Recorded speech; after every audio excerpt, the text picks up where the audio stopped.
പ്രശ്നങ്ങളെ നേരിടാൻ നമ്മളൊരു വിമാനത്തിൽ യാത്ര ചെയ്യുമ്പോൾ വിമാനം താഴ്ന്ന മുകളിലേക്ക് ഉയരും തോറും താഴെയുള്ള ഓരോ ദൃശ്യങ്ങളും നമുക്ക് ചെറുതായി കാണാം അല്ലേ? വീടുകളും സ്ഥലങ്ങളും എല്ലാം. പിന്നെ ചെറിയൊരു തീപ്പെട്ടികളുടെ അത്ര പോലും നമുക്ക് തോന്നില്ല മുകളിൽ പോകുമ്പോൾ. കുറച്ചുകൂടെ മുകളിലേക്ക് പോകുന്തോറും അല്ലേ, അത് ആകാശത്തിലെ ഏറ്റവും ഉയരത്തിലേക്ക് പോകുന്നതിനനുസരിച്ച് താഴത്തെ ദൃശ്യങ്ങൾ എല്ലാം മറയും. അതേപോലെ നമ്മൾ രാജയോഗ ധ്യാനം ചെയ്യുമ്പോൾ നമ്മുടെ മനസ്സും അതേപോലെ ഉയർന്ന്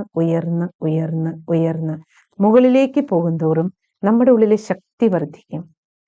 അപ്പൊ നമ്മുടെ ഉള്ളിലെ ശക്തി വർദ്ധിക്കുന്നതിനനുസരിച്ച് എല്ലാ പ്രശ്നങ്ങളും നമുക്ക് ചെറുതായി വലിയ പ്രശ്നങ്ങൾ പോലും ചെറുതായി മാറുന്നത് കാണാം.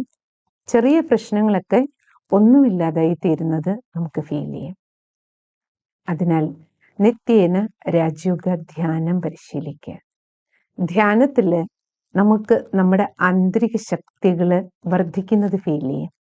മാത്രവുമല്ല, രാജയോഗത്തില് ആത്മാവാണെന്ന ബോധത്തിൽ ഇരുന്നുകൊണ്ട് നമ്മൾ പരമാത്മാ സർവശക്തിവാൻ പവർ ഹൗസുമായി കണക്ട് ചെയ്യണം. ആ സർവശക്തിവാന്റെ കണക്ഷൻ നമുക്ക് ഇത്രയും ആന്തരിക ശക്തി നൽകും.